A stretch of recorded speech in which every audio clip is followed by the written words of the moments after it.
Amém. Abra a tua Bíblia aí, livro de Jonas, capítulo 1, versículos do 1 ao 3. A palavra de Deus diz assim: O Senhor deu esta mensagem a Jonas, filho de Amitai: Apronte-se e vá à grande cidade de Nínive. Anuncie meu julgamento contra ela, pois vi como seu povo é perverso. Versículo 3: Jonas se aprontou, mas foi na direção contrária, a fim de fugir do Senhor. Desceu ao porto de Jope, onde encontrou um navio que estava de partida para Tarsis.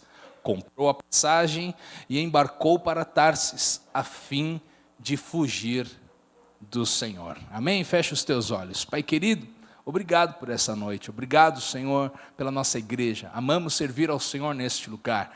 Obrigado pelos louvores que pudemos entoar ao Senhor e te adorar e termos um tempo maravilhoso de adoração na tua presença. Que nessa hora o Senhor fale conosco pela tua palavra. É uma alegria, um privilégio lermos e aprendermos com a tua palavra. Que o Senhor use a minha vida, nós abrimos os nossos corações, que nessa hora toda distração, toda preocupação esteja lá do lado de fora. Que o Senhor traga luz ao nosso entendimento, ilumine os olhos do nosso entendimento, como a tua palavra mesmo diz, que possamos aprender, que a tua unção nos ensine, que a tua unção quebre fortalezas nesta noite, e que possamos receber e praticar a tua palavra, e frutificar para a tua honra e para a tua glória, em nome de Jesus Cristo. Amém. Amém? Glória a Deus. Estamos começando hoje uma série no livro de Jonas, que eu dei o nome de O Fugitivo. Você vai ver que Jonas foi um fujão. Jonas quis fugir, e nós acabamos de ler isso. Fugir da presença de Deus, fugir do chamado de Deus. Mas voltando aqui, Jonas foi um profeta de Deus, um homem de Deus no Antigo Testamento. E ele viveu no período do reinado do rei Jeroboão II, que era rei de Israel. Naquela época, Israel foi dividido entre o reino do norte, que era Israel, e o reino do sul, que era Judá. Este período de Jonas é ali datado mais ou menos de 780, 790 antes de Cristo, até 740, 745, 46. Este homem, Jonas, ele era da cidade de Gat-Hefer, ficava em Zebulon, uma cidade que era uma cidade de fronteira de Israel, uma pequena vila, alguns teólogos chamam assim. E este livro de Jonas, ele está ali agrupado entre os profetas menores. E não é porque eles eram baixinhos, não, amigos de Zaqueu. Não era isso não. Profetas menores porque são livros pequenos, são livros menores, menos capítulos. E tem os profetas maiores, Isaías, Jeremias, e tem os profetas menores. Jonas foi um deles. Apenas 4 capítulos neste livro, uma história que podemos tirar grandes lições sobre a vida deste profeta. Amém? E qual era a função de um profeta no Velho Testamento? A função de um profeta era ser a boca de Deus, era representar ao Senhor naquela geração, para aquele povo, para aquelas pessoas, para aquela cidade, para uma nação. O profeta, ele era um instrumento do próprio Deus, ele era responsável por transmitir a vontade de Deus. Ele estava ali para consolar as pessoas, para exortar as pessoas, para encorajar as pessoas, para falar de promessas, de visão que Deus tinha para aquela nação, para aquele povo, para aquela geração. Ele estava ali para mostrar até mesmo também um fragmento do futuro, um sonho de Deus, algo que o coração de Deus enxergava para aquelas pessoas, para aquela nação, e o profeta estava ali como boca de Deus para transmitir estes recados. Nós vemos na Bíblia, muito importante, o ministério de profeta. Desde o Antigo Testamento até o Novo Testamento, os nossos dias, e a gente vê isso por toda a Bíblia. Por exemplo, em Hebreus 1, versículos 1 e 2, o autor de Hebreus diz assim: por muito tempo Deus falou várias vezes, de diversas maneiras, a nossos antepassados por meio de quem? Dos profetas. E agora, nesses últimos dias, Ele nos falou por meio do Filho.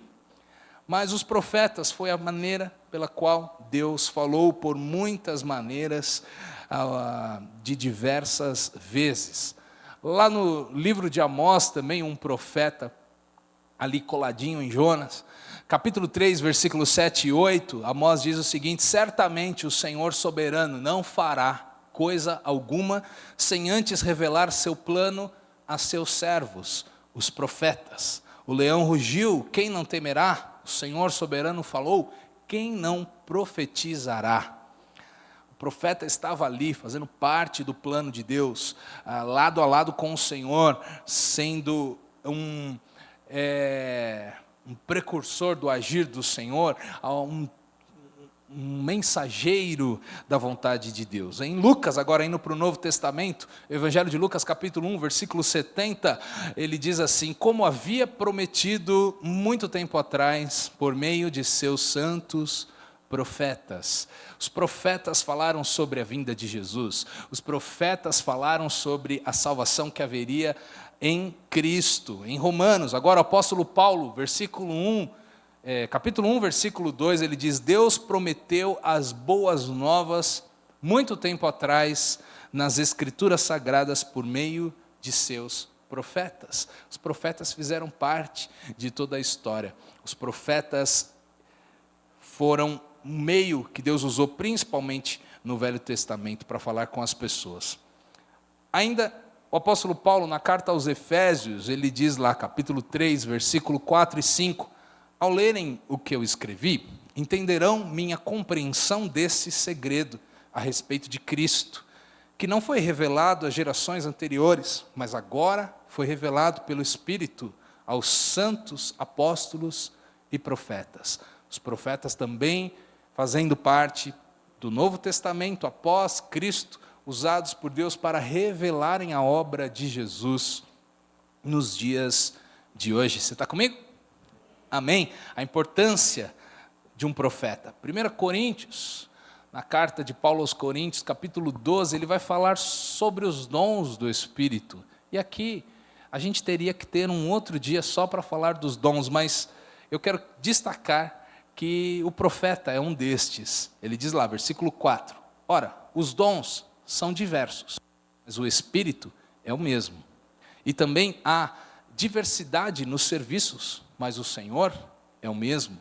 E há diversidades nas realizações, mas o mesmo Deus é quem opera tudo em todos. Amém? Versículo 7, a manifestação do Espírito é concedida a cada um, visando um fim proveitoso, porque, versículo 8, a um é dada, mediante o Espírito, a palavra de sabedoria, a outro, segundo o mesmo Espírito, a palavra do conhecimento, a outro, no mesmo Espírito, a fé, a outro, no mesmo Espírito, dons de curar, a outro, operações de milagres, a outro, profecia. Olha os profetas, é um dos dons do Espírito Santo, a outro, discernimento de espíritos, a um, variedade de línguas, e a outro, capacidade para interpretá-las. Mas um só, e o mesmo Espírito, realiza todas essas coisas, distribuindo-as como lhe apraz, a cada um individualmente. Os profetas, fazendo parte do agir do Espírito Santo de Deus nos nossos dias. Eu creio nos profetas, eu creio no que Deus pode fazer através de alguém que se coloca ali na brecha, como um instrumento nas mãos de Deus. Amém? Em 1 Coríntios ainda, capítulo 14, versículo 31, vai dizer assim, porque todos podereis profetizar. Isso é algo que todos nós podemos. E aí Paulo fala ali para organizar o culto, ele diz um após o outro, para que todos aprendam, para todos aprenderem e serem consolados. E os espíritos dos profetas sejam sujeitos aos próprios profetas. Ele está dizendo que O agir de Deus na vida de um profeta é sujeito ao próprio profeta. Amém? Só uma pincelada sobre isso na Bíblia. Outro dia estudamos mais sobre isso. Mas voltando aqui para Jonas, nós vemos na Bíblia que ele profetizou sobre Israel. Ele foi um profeta levantado por Deus, um homem de Deus, que Deus usou inclusive para cumprir palavras através da vida dele ali no reinado do rei Jeroboão II. Nós vemos isso lá no segundo livro de Reis, capítulo 14, que é contemporâneo, a escrita de segundo Reis é contemporâneo a Jonas. E ele diz lá, versículo 23, Jeroboão II, filho de Jeoás, começou a reinar em Israel, reino do norte, no 15º ano do reinado de Amazias, filho de Joás, rei de Judá, reino do sul. Reinou em Samaria por 41 anos. Versículo 24, fez o que era mal aos olhos do Senhor, o rei.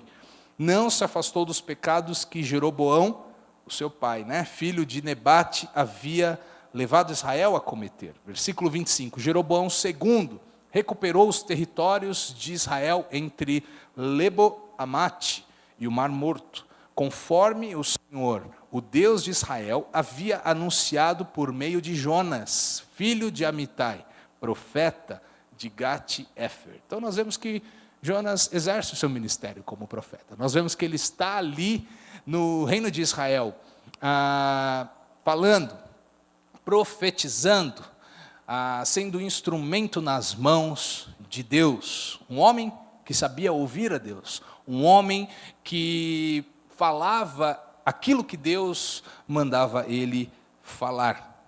E algumas pessoas, até quando leem o livro de Jonas, e a história de Jonas, que foi engolido por um grande peixe, nós vamos estudar isso ainda. As criancinhas já aprendem, na escola, na igreja, sobre a história de Jonas. E muitas pessoas, às vezes, questionam até a veracidade desse livro, mas será que isso foi real mesmo? Até algumas pessoas pensam, puxa, será que não era uma parábola? Será que não era apenas uma história fictícia para passar algum ensino? Será que não era apenas uma profecia sobre a época que o povo de Deus estava vivendo, sendo engolido para poder retornar ao seu propósito ali no tempo do exílio e tal? Mas não, a Bíblia registra o livro de Jonas aqui como uma história real, como um homem que existiu. Jonas foi um homem que existiu, tanto que o registro que eu li para vocês no livro de Reis, ele deixa claro que ele profetizou algo que aconteceu nos dias do rei Jeroboão II, um homem real, uma história real. E às vezes as pessoas se prendem, puxa, como é possível, um peixe engolir um homem? Mas se nós não crermos nos milagres de Deus, nós não podemos ler a Bíblia, porque em toda a sua existência, a palavra de Deus nos fala de um Deus de milagres, amém? Um Deus de maravilhas, um Deus que faz o impossível. Tanto é real a história de Jonas, que o próprio Jesus, lá no seu ministério, vai citar Jonas. Ele vai falar sobre Jonas, no Evangelho de Mateus, capítulo 12, versículo 38 em diante, ele diz assim, alguns dos mestres da lei e fariseus vieram a Jesus e disseram, mestre, queremos que nos mostre um sinal da sua autoridade. Eles eram lá questionar Jesus. Jesus falou para eles o seguinte, vocês pedem um sinal, porque são uma geração perversa e adúltera, mas o único sinal que lhes darei será o do profeta Jonas, versículo 40, pois assim como Jonas passou 3 dias e 3 noites no ventre do grande peixe, o Filho do Homem ficará 3 dias e 3 noites no coração da terra. No dia do juízo, os habitantes de Nínive se levantarão contra esta geração e a condenarão, pois eles se arrependeram de seus pecados quando ouviram a mensagem anunciada por Jonas. E vocês, têm à sua frente alguém que é maior do que Jonas. Jesus validando a existência de Jonas, usando por sinal o que aconteceu na vida de Jonas. Amém? Se você ainda não acredita, ou talvez acha que é impossível um homem ficar no ventre de um peixe, digite lá no Google a história de James Bartley. James Bartley. Este homem foi um marinheiro britânico que foi engolido por uma baleia e ficou ali por horas no ventre daquela baleia e depois escapou com vida para contar a sua história. Você acredita nisso? Inclusive, esse relato deste homem saiu num jornal famoso lá na Inglaterra no dia 22 de agosto de 1891, da nossa época. E o título da matéria era o seguinte: Resgate de um Jonas moderno. Como é maravilhosa a palavra de Deus, né? Pessoas vivendo e provando a realidade da palavra de Deus. Agora voltando para Jonas, para a história de Jonas, para os versículos que lemos aqui no começo. O livro de Jonas começa dizendo que Deus dá uma palavra a ele. Deus fala com ele. Deus entrega a ele uma missão. Diga missão. Missão. E Deus diz para ele ir até a cidade de Nínive e pregar e profetizar contra aquela cidade, porque a sua maldade, o seu pecado estava já diante de Deus, e Deus disse: eu preciso falar com este povo, e chama Jonas, entrega a ele esta missão, para que ele fosse até a cidade de Nínive, e pregasse contra ela, profetizasse contra ela. E Jonas, a Bíblia diz que rapidamente ele se apronta, logo ele se arruma para sair, mas, tem um mas aí nessa história, mas ele decide, ele escolhe, é a decisão dele ir para uma direção contrária, e não para Nínive, como Deus havia pedido. Ele desce ao porto, na cidade de Jope, e ele encontra ali um navio que vai para Tarsis, que era um outro lugar, oposto a Nínive, e ele paga o bilhete, ele entra naquele barco, e a Bíblia diz qual era a intenção de Jonas. Jonas queria fugir da presença do Senhor, como se ele pudesse fazer isso, como se Deus não estivesse em todo lugar. É impossível nós fugirmos de Deus. E tantas vezes o mesmo acontece na nossa vida. Agora eu vou começar a pregar. Está comigo?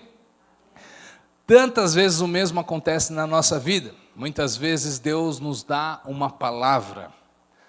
Porque, deixa eu te falar uma coisa, Deus fala. Deus realmente nos entrega a sua palavra, Ele sempre fala conosco. Tem gente que diz: pastor, mas eu nunca ouvi a voz de Deus. Pastor, eu não consigo ouvir a voz de Deus.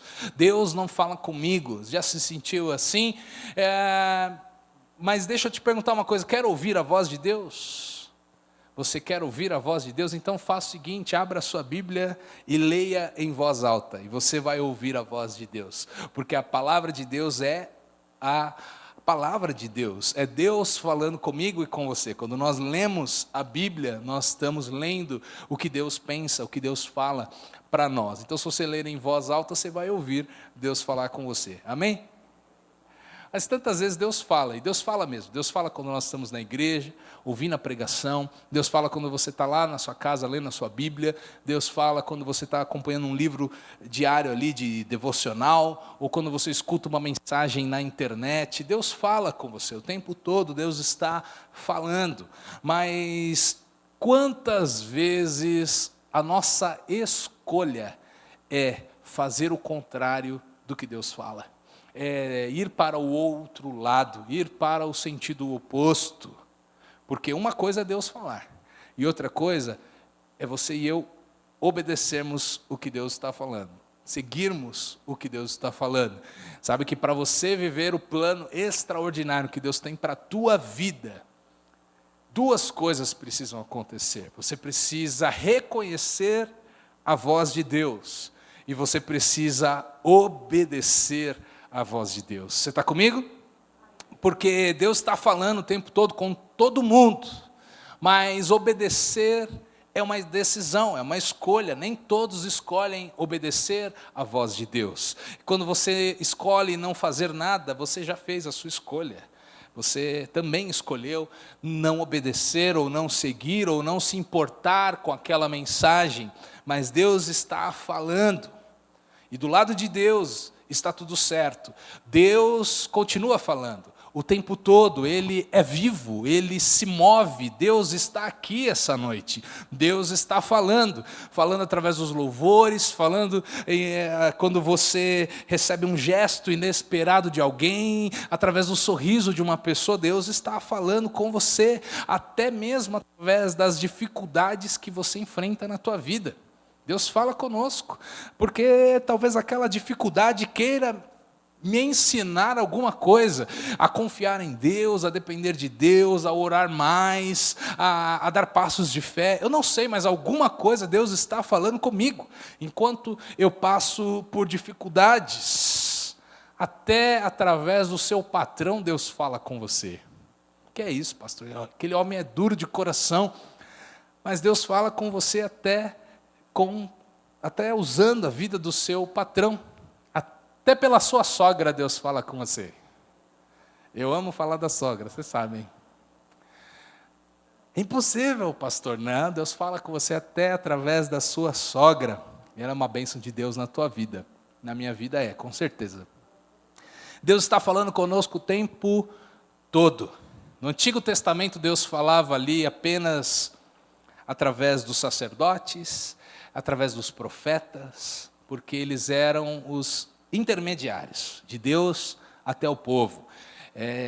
Deus ele se manifestava ali, na arca da aliança, aquela caixa de madeira coberta de ouro que ficava no tabernáculo, que era aquela tenda no meio do deserto, no meio do povo, e havia uma cortina, e ninguém podia entrar ali no lugar da arca. Havia essa separação, mas Deus, através de Jesus, rasgou aquela cortina. Quando Jesus entrega a sua vida ali na cruz, o véu que depois foi no templo, a arca estava lá, foi rasgada, a Bíblia diz, de alto a baixo, para mostrar que o acesso agora está liberado. Nós podemos entrar confiantemente, a Bíblia diz, junto ao trono da graça e da misericórdia. Deus nos recebe, Deus fala conosco, a sua presença envolve as nossas vidas, amém? Hoje em Cristo Jesus, todos nós somos sacerdotes e profetas. Hoje em Cristo Jesus nós somos representantes de Deus na nossa geração. Paulo vai dizer, somos embaixadores de Cristo. Você vai lá na embaixada americana, ali é território americano, as regras ali são as regras americanas, a língua oficial ali é o inglês, aquele solo não é Brasil, ali é Estados Unidos. Mesma coisa acontece nas nossas vidas, nós somos embaixadores do reino de Deus na nossa geração, amém? O que antes acontecia pelos sacerdotes, pelos profetas, hoje é através de mim e de você. Nós somos mais do que sacerdotes, na verdade nós somos filhos e filhas de Deus. Comprados pelo sangue de Jesus, nós temos livre acesso à presença de Deus. Amém?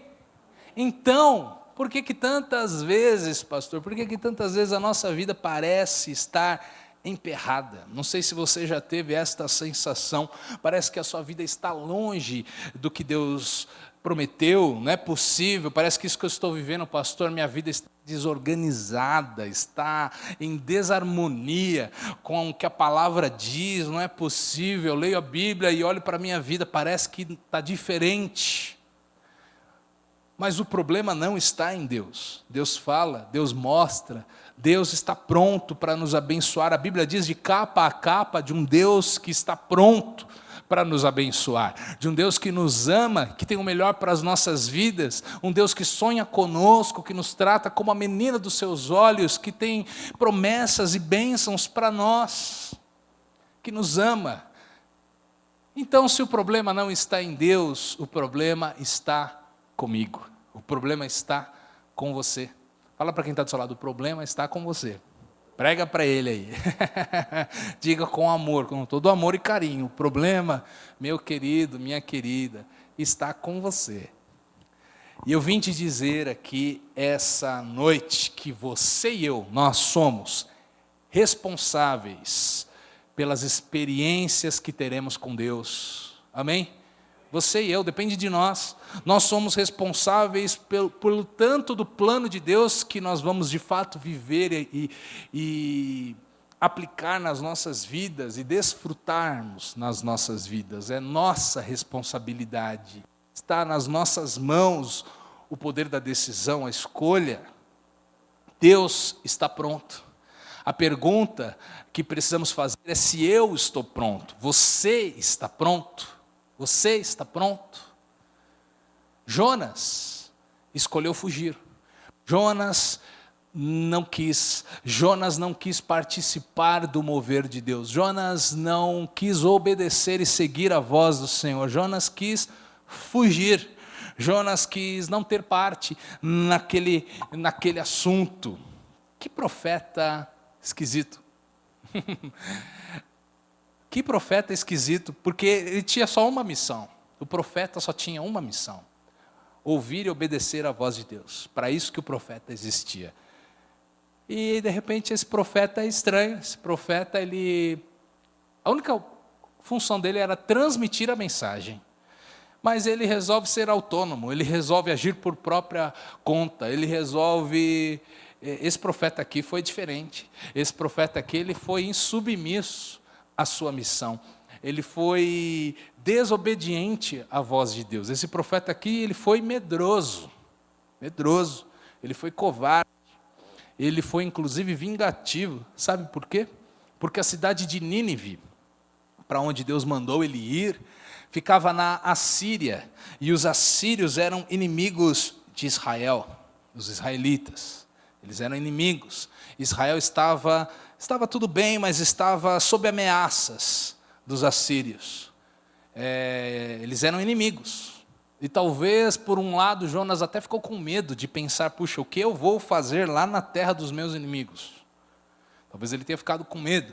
Mas, por outro lado, e o livro de Jonas vai denunciar este sentimento de Jonas lá na frente, e, na verdade, ele vai explicar depois que ele vai confessar que, na verdade, ele não queria pregar aos ninivitas, porque ele queria que Deus destruísse aquele povo. Eles eram inimigos, eles eram maus, eles haviam feito coisas terríveis, ou eles tinham um posicionamento errado, ruim, invejoso, desejando o mal para Israel. Quer saber, eu quero que eles morram, eu quero que o pior aconteça naquela cidade. Eu não quero pregar sobre um Deus que pode perdoar. Eu não quero pregar sobre um Deus, vai que eles escutam a minha pregação, vai que eles se arrependem e vai que Deus não os destrói. Era assim que Jonas pensava. E quantas vezes nós somos muito parecidos. Muitas vezes os cristãos são cheios de vingança e vazios de misericórdia. Muitas vezes isso acontece conosco, né? Aqueles que não são tão parecidos conosco, nós queremos que sejam punidos, nós queremos que sejam destruídos. Sabe? Aquele inimigo no trabalho, aquela pessoa que quis puxar o seu tapete, aquela pessoa que fala mal de você, você sabe que fala mal de você. E às vezes a melhor oração que a gente faz é dizer: Senhor, pesa a tua mão sobre essa pessoa. Senhor, destrói essa pessoa, que ele perca o trabalho. A gente começa a praguejar. A gente tem um senso de justiça. Eu preguei sobre o Sermão do Monte, Jesus falando contra a vingança. Às vezes, por trás da nossa aparente justiça, porque nós somos cristãos, a gente quer as coisas certas. Por trás da nossa justiça, muitas vezes escondemos um sentimento de vingança. A gente quer que o outro se dê mal, porque tentou me derrubar, mas no ungido de Deus ninguém pode tocar, aleluia. Né? Tem até música falando que aquele gostinho de sabor de mel, né, na boca, depois que o outro se dá mal e eu me dou bem. Não é isso que Deus prega na palavra de Deus, né? Lá no Velho Testamento, muitas pessoas falam, no Velho Testamento Deus era um Deus de justiça, de julgamento, um Deus punidor. Não sei nem se existe essa palavra. Deus de punição. Mas o Deus do Novo Testamento é um Deus de misericórdia. Nada disso. A Bíblia está falando ao mesmo tempo, lá no Velho Testamento, de um Deus de misericórdia. Deus queria salvar os inimigos. Agora, Jonas queria fugir, como se fosse possível. Mas o Salmo 139, o salmista fala lá, versículo 7, para onde me ausentarei do teu espírito? Para onde fugirei da tua face? Se subo aos céus, lá estás. Se faço a minha cama no mais profundo abismo, lá estás também. Se tomo as asas da alvorada e me detenho nos confins dos mares, ainda lá me haverá de guiar a tua mão e a tua destra me susterá. É impossível fugir de Deus. É impossível estar longe do Senhor. Deus vê tudo o que você faz. Deus está lá com você todos os dias. Deus vê, Deus sabe das tuas intenções. Amém? Agora, Deus tinha um plano lindo. Ele queria salvar os ninivitas. Deus queria usar a vida de Jonas para algo incrível, para algo maravilhoso, para algo tremendo. Deus queria ultrapassar as fronteiras de Israel. Deus queria transbordar da aliança que ele tinha com os judeus. E ele queria derramar graça sobre os assírios, sobre os ninivitas. Ele não queria condenar os inimigos, ele queria salvar os inimigos do povo de Deus. Aleluia. Quantas vezes Deus tem um plano maravilhoso, mas na verdade o que a gente quer é outra coisa. O que a gente quer é bem diferente do que Deus queria. Achamos que sabemos o que é melhor para nós. Achamos que temos um bom faro. Pastor, para essa área aqui, eu tenho experiência de mercado, eu sei como funciona. Achamos que o nosso plano é melhor do que o plano de Deus. Aqui eu sei que nunca aconteceu isso, né? Mas você deve conhecer alguém que já pensou assim alguma vez na sua vida. Às vezes a gente não fala, mas as nossas atitudes mostram. Que muitas vezes queremos fazer algo que não é o que Deus tem para nós. Deus queria que Jonas fosse um tipo de Paulo. Paulo, ele prega para os gentios lá no Novo Testamento. Ele leva a mensagem da cruz para além das fronteiras de Israel. Ele percorre todo o mundo conhecido da sua época, fazendo viagens, implantando igrejas, pregando sobre Jesus, batizando pessoas, formando pastores. E Deus queria que Jonas fosse parecido, que mesmo no Velho Testamento ele pudesse compartilhar e transbordar o que Deus estava fazendo ao seu povo com outras pessoas. Na verdade, ele queria até que Deus queria que Jonas fizesse até um pouquinho do que Jesus veio fazer. Jesus veio nos salvar. Eu não sou judeu. Tem algum judeu aqui? Graças a Deus que Jesus veio nos salvar. Senão a gente estava frito. Não é verdade? Em Jesus, as bênçãos de Abraão chegam a nós, a Bíblia vai dizer. Em Jesus, nós temos as mesmas promessas do povo que Deus escolheu. Deus escolheu Israel. Mas em Jesus essas bênçãos chegam a nós. Amém? Saiba de algo, Deus ama a todos. Deus ama a todos. E eu me vejo em Jonas. E eu quero essa noite que você se veja em Jonas. Nós temos a mesma missão de Jonas. Deus me escolheu e te escolheu para levarmos uma mensagem de salvação nos nossos dias, para quem está fora da igreja, para quem está fora do nosso povo. Deus nos escolheu para levar essa mensagem de amor. Amém? Nós precisamos nos importar com os perdidos. Lendo o livro de Jonas aqui, eu percebo que Deus me chamou para isso. Deus te chamou para isso. Sabe de uma coisa, Deus ama você e Deus ama através de você. Sabia disso? Deus ama você. E muitas vezes a igreja recebeu e entende tão claramente esta mensagem de que Deus me ama. Mas a segunda parte desta verdade, muitos de nós esquecemos que Deus ama também através de mim. Deus ama através de você. E eu quero te perguntar essa noite, quem Deus está amando através de você? Hoje. Hoje. Em novembro de 2024, quem Deus está amando através da tua vida? Que testemunho você tem dado? Aonde você vive, onde você mora. Quem tem sido abençoado através de mim e de você?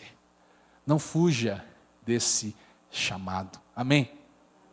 Deus nos chama. Mas Jonas fugiu. Jonas fugiu. E eu estava pensando aqui, eu ouvi algo essa semana maravilhoso, que o reino de Deus é muito semelhante, né, a uma bacia de água. Se você reparar lá na Bíblia, Jesus usou uma bacia de água para lavar os pés dos discípulos, para servir, para mostrar a eles o quanto eles eram importantes, para dar a eles o exemplo que eles deveriam servir uns aos outros. Agora, Pilatos usou também uma bacia de água. E o que ele fez com essa bacia? Ele lavou as suas mãos e se isentou do julgamento de Jesus. Jogou para o povo a decisão. E eu penso que na nossa vida é exatamente assim. Nós temos essa bacia com águas. Deus nos dá o seu reino. Deus nos dá a sua vida em nossas vidas. E no reino de Deus é assim. Ou você se envolve, ou você se isenta. Ou você lava as suas mãos, ou você lava os pés de alguém. Está comigo? O reino de Deus é assim, ou você faz algo por alguém que precisa, ou você está fugindo. Quem é você? Alguém que se isenta, ou alguém que se envolve? Não existe falarmos sobre o reino de Deus sem nos importarmos com os perdidos. Não existe falarmos que, eu sou filho de Deus. Eu sou filho de Deus, mas Jesus é o meu Senhor, mas não existe um senhorio de Deus sem a minha obediência ao meu Senhor. Jonas escolheu fugir do seu chamado, fugir do seu ministério, só tinha uma missão e falhou na sua missão. Que profeta ele queria ser, pensando isso? Vou comprar uma passagenzinha para Tarsis para fugir de Deus. Sabia de nada, né? Inocente. Deus estava lá em Tarsis. Deus estava lá no meio do mar, antes de chegar em Tarsis. Deus vê tudo. Deus está em todo lugar. É impossível fugirmos de Deus. E é impossível fugirmos de um chamado que Deus nos dá.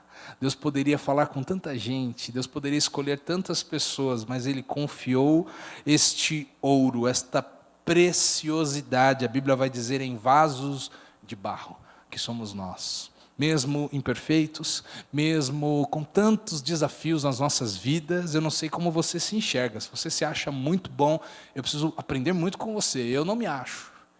Eu tenho muitas falhas, eu tenho muitos desafios, eu tenho muita coisa a aprender. Mas eu olho para mim e penso, o que Deus depositou sobre mim é tão glorioso.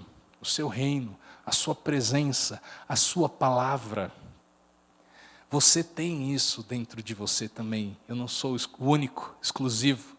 Deus confiou a você a palavra dele. Deus confiou a você a salvação em Cristo Jesus, a graça, a bondade, a misericórdia de um mesmo Deus que me perdoou, mesmo eu não merecendo. É nosso chamado dividir isso com alguém. Amém? É nosso chamado compartilhar isso com outras pessoas. Deus me chama e te chama para irmos para a nossa Nínive, fora da nossa igreja, fora do nosso conforto, fora da nossa família, das quatro paredes da nossa casa, falarmos do amor de Deus, vivermos este amor de Deus, permitirmos ser esta forma que Deus vai falar com outros. Um abraço, um carinho, uma mensagem, uma oração, um jantar. Deixe Deus usar a tua vida. Você não está onde está por acaso. Você não conhece as pessoas que conhece por acaso. Eu não estou lá no teu trabalho. Você trabalha lá por um propósito. Você tem os seus amigos de vizinhos, de condomínio, de clube, de trabalho, por um propósito. Amém? Amém?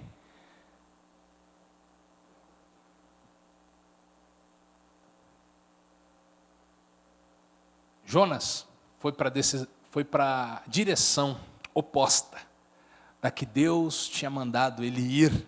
E lá vai Jonas. Comprou o seu bilhetinho, entrou no barco, no navio e foi embora. Lá foi Jonas para viver os piores dias da sua vida. Sabe por quê?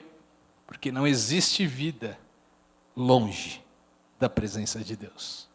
Não existe alegria verdadeira fora da vontade de Deus, fora da direção e do chamado que Deus nos dá. Você pode tentar fugir, você pode tentar adiar. Mas você nunca vai ser feliz de verdade enquanto não obedecer à vontade de Deus, enquanto não disser sim ao chamado de Deus para a tua vida. Existe um lugar maravilhoso para vivermos, o centro da vontade de Deus para as nossas vidas. Cada um tem um lugar, cada um tem o centro da vontade de Deus para a sua própria vida. Como você descobre? Buscando a presença de Deus, buscando a palavra.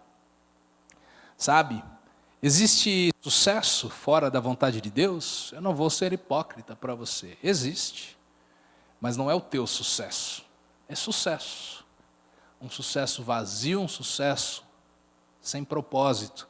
A pior coisa da vida é você descobrir que foi bem sucedido num negócio que não era para você. Chegou lá no último degrau da escada do prédio errado. Não era lá que Deus queria que você fosse. Perdeu tempo, se esforçou e não era o melhor que Deus tinha para a tua vida. Tentar fugir de Deus é viver a pior fase das nossas vidas. Mas a escolha é nossa. A escolha é minha e é tua. Deus nos dá o poder da decisão. Mas nós somos representantes dele nessa terra, nessa geração, nesse ano. Nós não estamos aqui por acaso. Que a nossa vida seja muito mais do que levantar, tomar café, trabalhar, almoçar, voltar para casa, tomar banho e dormir. E vir na igreja de segunda. Ou assistir pela internet. Que a nossa vida seja muito mais do que isso. Que nós possamos marcar poderosamente as pessoas que caminham ao nosso lado. Que nós possamos servir. Que nós possamos nos envolver. Que nós não sejamos como aqueles que se isentam. Mas que nós possamos ver Deus amando através de nós. Que nós possamos ver Deus salvando através do nosso posicionamento. Amém? Que tipo de profeta você quer ser? Eu vim essa noite te perguntar isso. Que tipo de profeta eu quero ser? Eu, Silas. Que tipo de profeta? Alguém que ouve a voz de Deus e obedece, mesmo talvez sem entender direito, mesmo sem ter todas as respostas, talvez até indignadozinho. Jonas estava indignado, ele achava um absurdo os inimigos serem salvos. Ele podia ter obedecido mesmo indignado, ele podia ter obedecido mesmo pensando, e depois a gente vai ver que isso acontece. Mas aqui nessa primeira parte não, ele escolheu fugir. Que tipo de profeta eu quero ser? Que tipo de profeta você quer ser? Aqueles que ouvem a voz de Deus, reconhecem e obedecem, ou aqueles que fogem e fica, sabe aquela coisa, fica quietinho que passa, fica quietinho que passa. Deus toca no teu coração, manda uma mensagem para alguém, fala com alguém, dá um presente para essa pessoa, mas a gente fica quietinho e aquilo passa. Sabe, dá um nome, vai servir lá na igreja, abençoa a vida de alguém, se dispõe um pouquinho, mas a gente fica quietinho e logo aquilo passa. Nós somos dos que fogem ou somos dos que ouvem e obedecem? Pare de comprar passagem para o lugar errado. Ouça o Espírito de Deus falando na tua vida. Pare de entrar nos navios errados. Para de se juntar com a turma que vai para o lugar errado. Pare de gastar dinheiro com coisas que vão te levar para um lugar errado. Pare de tentar fugir de Deus, só tentar, porque é impossível. Deus vai te encontrar onde você estiver. E tem gente que Deus está falando e está procurando a vida inteira, e a pessoa às vezes nem se deu conta ainda, mas é Deus indo atrás de você, porque tu é um fujão. Mas Deus falou, não abra mão dessa pessoa, eu não abro mão de você, eu sonhei com a tua vida, e se você for lá no fundo do mar, eu vou lá e vou te buscar de volta. Deus te ama, Deus tem um propósito para a minha vida e para a tua vida, e nós só vamos ser verdadeiramente felizes vivendo o propósito de Deus para nós, amém? Você recebe essa palavra? Então vamos ficar de pé e orarmos. Aplauda o Senhor e agradeça por essa mensagem, porque eu sei que Deus quer falar conosco isso. Eu não sei como você entrou aqui, e eu não sei se você está fugindo de alguma coisa que Deus tenha falado com você, mas agora é hora de você fechar os teus olhos e abrir o teu coração e dizer: Deus, eu não quero ir para o lugar errado, guarda a minha vida. Vamos orar. Pai querido, em nome de Jesus, nos livre, longe de nós desprezarmos a palavra do Senhor, longe de nós desobedecermos, irmos para o lado oposto do que o Senhor queria que a gente fosse. Nos ajude a discernirmos, a entendermos o que o Senhor está falando, qual é a direção que o Senhor está dando. A tua palavra diz que os filhos de Deus são guiados pelo Espírito de Deus. Que o Senhor guie as nossas vidas, cada um que está neste lugar. Que o Senhor nos livre de fazermos alianças com gente que vai nos levar para a destruição. Que o Senhor nos livre de tomarmos a decisão descarada de desobedecer ao Senhor. A gente sabe o que agrada ao Senhor, mas decidir deliberadamente em fazermos o contrário. Deus, nos perdoe, nos perdoe. Nos perdoe por adiarmos as decisões corretas. Nos perdoe por nos afastarmos do que o Senhor tem dirigido as nossas vidas. Nos perdoe por tentarmos fugir de um Deus que é impossível fugirmos. Em nome de Jesus, se alguém estava longe, que possa sentir a voz do Senhor falando ao teu coração: volta, volta, nunca é tarde para escolher melhor, nunca é tarde para mudar a rota da sua vida, nunca é tarde para obedecer a voz de Deus. O que passou, passou. Volta, não fuja, porque Deus tem muito mais para as nossas vidas, e nós é quem decidimos o quão fundo e profundo vamos com Deus, quais as experiências e milagres que viveremos, porque da tua parte o Senhor está pronto. Pronto para falar, pronto para abençoar, pronto para receber de volta, pronto para derramar unção e usar-nos poderosamente nesta geração. Só depende de nós. Em nome de Jesus nós estamos aqui, Senhor. Diga para Deus: eu estou aqui. Diga para Deus: Deus, eu quero fazer a diferença na minha geração. Deus, eu quero ser um Jonas que prega para Nínive, que vai para fora das quatro paredes da igreja e que fala de um Deus que perdoa, de um Deus que muda histórias e de um Deus que transforma destinos. Essa mensagem nós carregamos. Está em mim, está em você. Obrigado por isso, Deus. Queremos pregar esta mensagem com a nossa vida, no nosso dia a dia, de terça a domingo, e não só de segunda-feira aqui dentro, mas também de segunda-feira aqui dentro, servindo, sendo exemplo, abençoando, mas que o Senhor nos use lá fora também, em nome de Jesus. Amém. Amém? Você pode aplaudir ao Senhor?